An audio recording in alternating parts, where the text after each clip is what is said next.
What's up guys, it's Oblivious Gamer here, and well, Playism had like a event just a couple of hours ago, and they showcased a ton of games, and particularly I don't pay too much attention, but two games actually caught my eye. Well, specifically one that I was like, wow, this looks really nice and could potentially be a lot of fun. Now, for those that don't know, Playism is a game publisher company in Tokyo, and they have published a bunch of indie games. Particularly, some of my favorite games that they have published are Gensokyo Night Festival, Toho Luna Nights, and of course Astro Breed.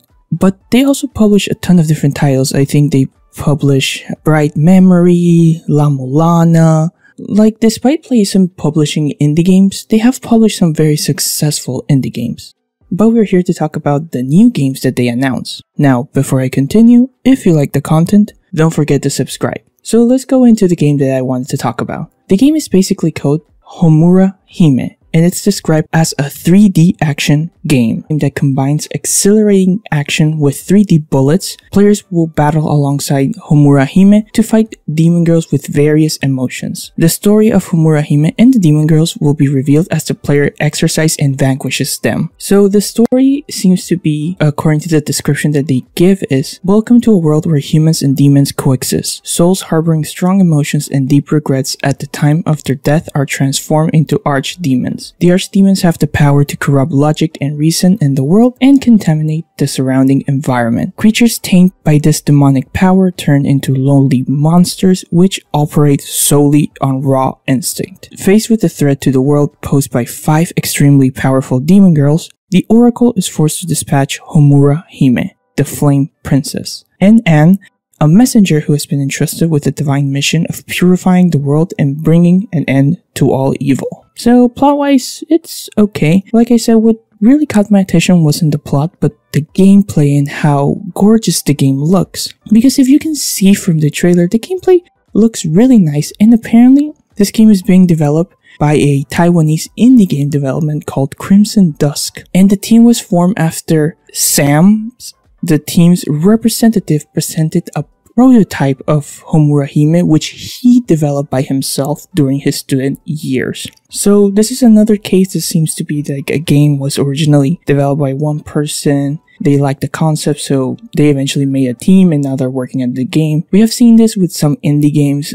We have seen with, I think it's called Lost Souls. Soul Society there's one that like was really big that started as a one-man team. Eventually, PlayStation came in, gave money, and now they have like a full team working on the game.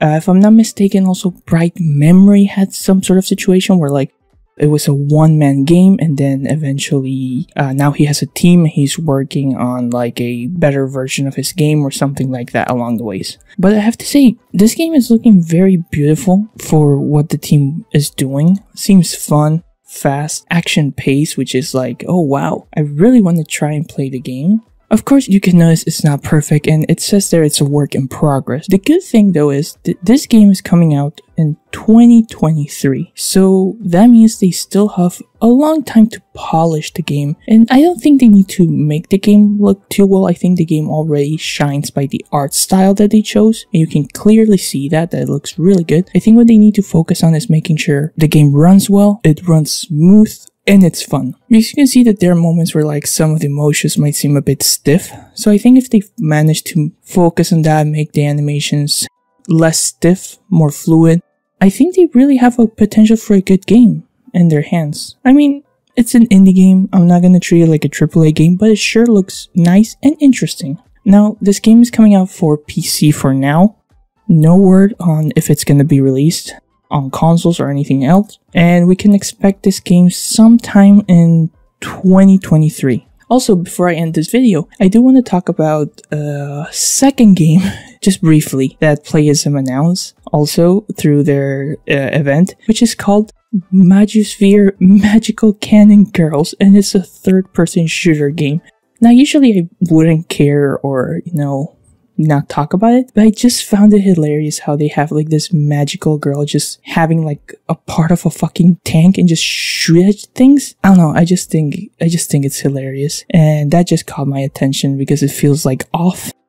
But I would definitely be giving this game a shot just because it looks fun and hilarious. I'm not too much into the whole magical girl thing, but this just looks like dumb fun, so I might give it a shot, and supposedly it's coming out in 2022. Magusphere Magical Girl Cannons is a third-person shooter in which Magical Girl armed with a cannon destroys not only her enemies but the towns as well. So yeah, definitely I would be checking this out just for fun. So I am wondering though, what are your thoughts, guys? Especially, what do you guys think about Homura Hime?